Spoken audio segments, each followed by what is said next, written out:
Taterskin and the Eco-Defenders, Book 2, Tell It to Future Generations, Chapter 35. As we disembarked and started to explore the surroundings on the small and, as far as we knew, unnamed island, we had some visitors. If Paul Revere had warned us about them, he would have directed that 2 lanterns be lit. But Revere wasn't there. It was a couple of centuries after his time. And the visitors were not enemies, but allies. At first, they were simply curious, but we soon became partners, brothers, and friends, so to speak.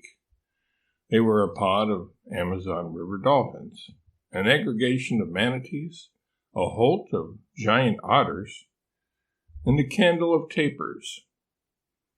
The humans tried to speak to the dolphins and manatees, but could not understand them. The problem was they had their doolittle set to Fishian mode when they should have been set on mammalian.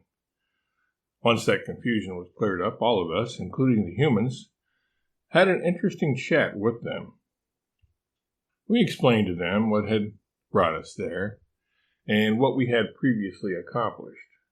We told them all about the war we averted in 1861, the massacre we prevented in 1890, with Chapoui being ebullient and effusive in her animated description of what had happened there at Wounded Knee, and the shutting down and shuttering of all vivisection establishments in 1903.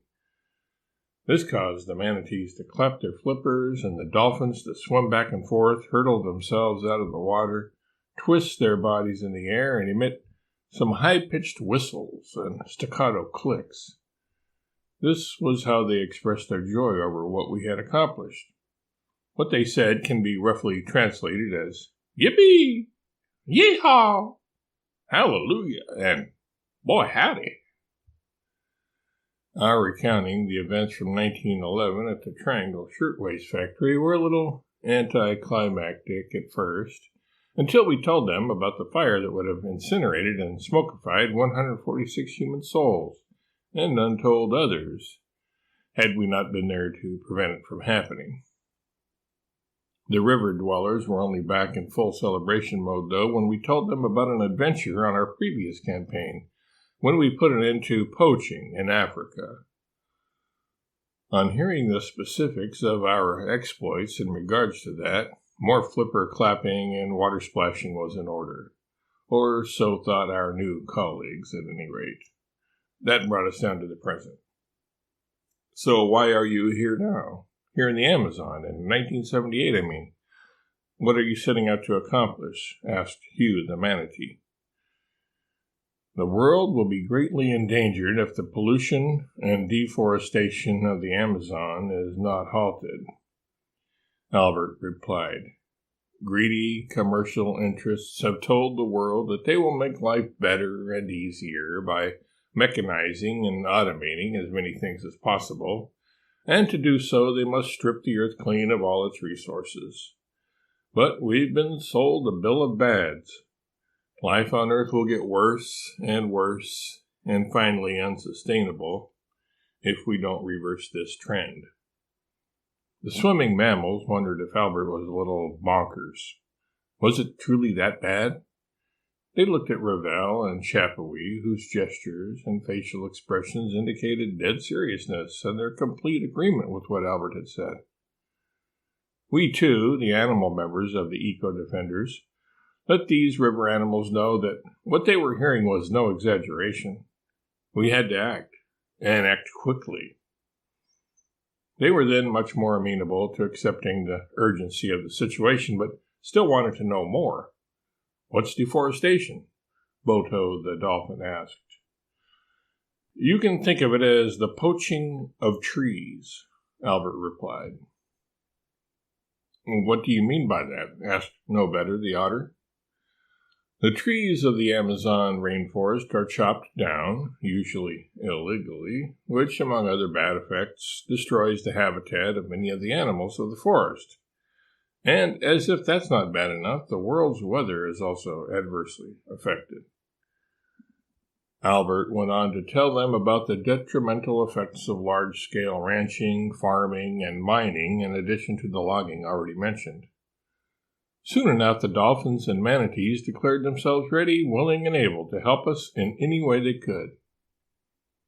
Those of us capable of it and willing swam to the north bank of the river. The rest of us, including those who could swim but preferred not to, such as Marmalade and the humans, got dolphin back and manatee back rides over.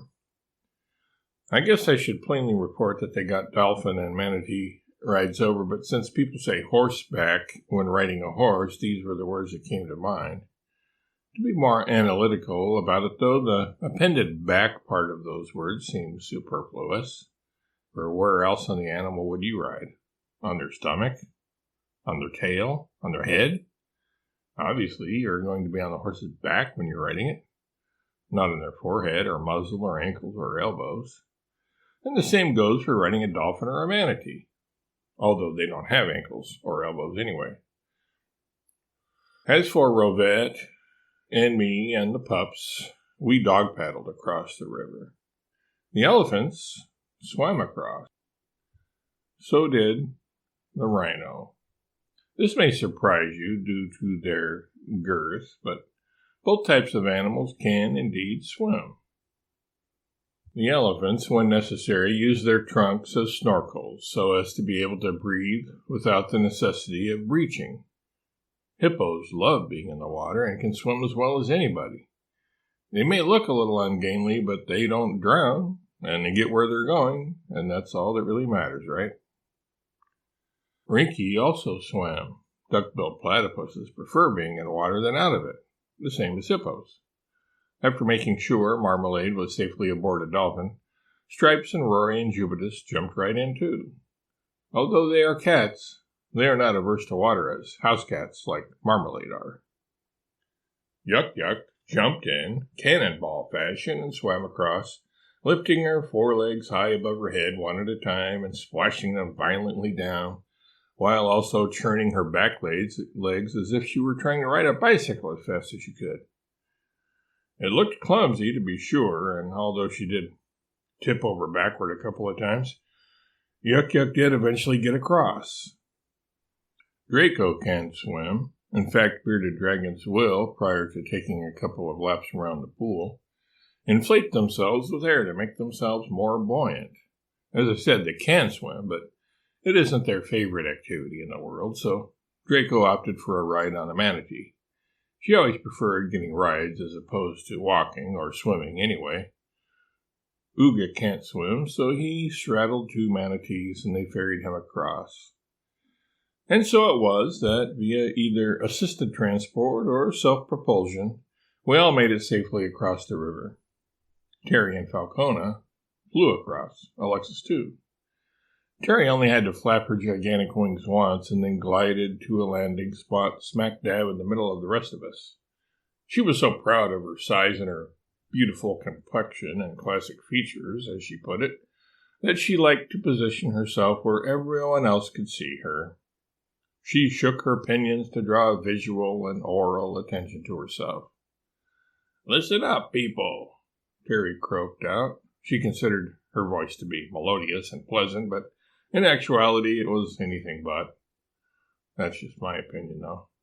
Others, with less discernment, may disagree with me. "This is what we're going to do," Terry continued.